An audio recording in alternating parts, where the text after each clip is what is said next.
बाबा मेरी बाँह पकड़ना बाबा, मेरी बाँह पकड़ना बाबा, मेरी बाँह पकड़ना बाबा, मेरी बाँह पकड़ना बाबा, मेरी बाँह पकड़ना बाबा, मेरी बाँह पकड़ना बाबा, मेरी रक्षा करना बाबा, मेरी रक्षा करना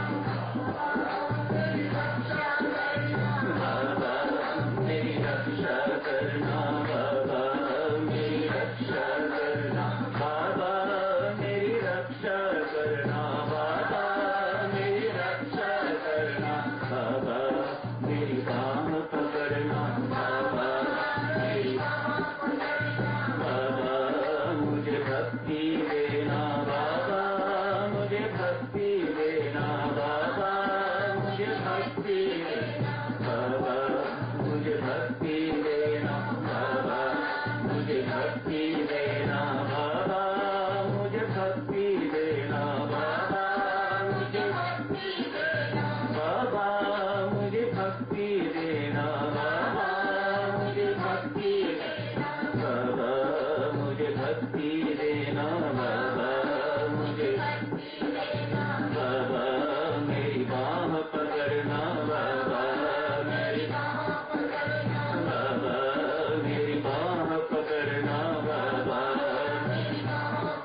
मुझे तुम बड़े प्यारे हो। बच्चों, अमृतवाणी पुस्तक आप इसीलिए अपने हाथ में रखते हैं, उसे देख के पढ़ें। जिनको इधर उधर देखने की बुरी आदत है, उनकी ये आदत छूटे। इधर उधर देखने वाले कभी एकाग्रचित्त नहीं हो सकेंगे, कभी उनका मन एकाग्र नहीं हो सकेगा। तो कितना आसान साधन है, आपने सामने पुस्तक रखी हुई है, उसे देख देख के आप 35 मिनट के लिए एकाग्र मन रहते हैं, तो ये कोई छोटी बात नहीं।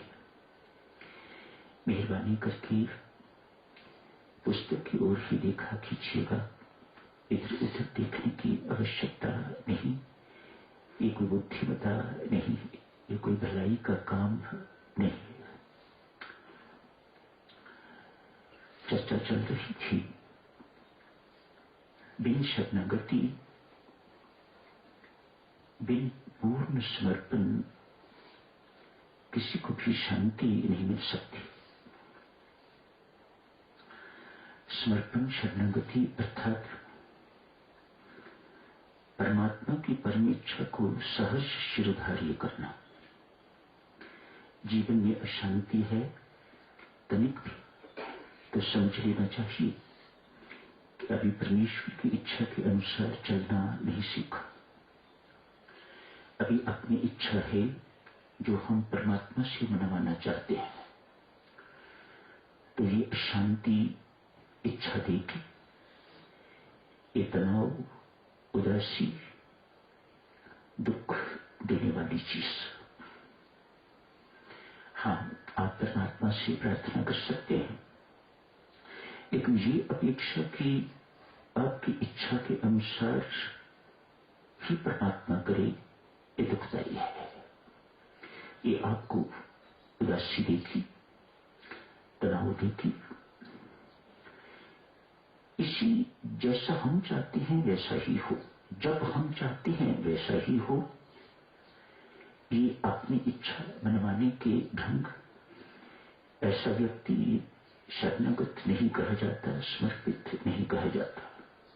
सदा अशांत रहेगा, दुखी रहेगा, उदास रहेगा, उसके मन की नहीं हो रही, और उसने परमात्मा की इच्छा के अनुसार चलना सीखा नहीं अभी तक। परमात्मा की इच्छा को सहज शिरोधार्य करना अभी तक सीखा नहीं। मन समर्पित नहीं हुआ है, वह अभी परमात्मा की शरणागत नहीं हुआ है। जब ये कहा जाता है कि अमुक व्यक्ति समर्पित हो गया हुआ है, शरणागत हो गया है, तो इसका अर्थ यूं मानिएगा कि आज के बाद उसकी अपनी इच्छा कोई नहीं रही। उसकी सारी की सारी इच्छाएं वही इच्छाएं हैं जो परमात्मा की इच्छाएं हैं।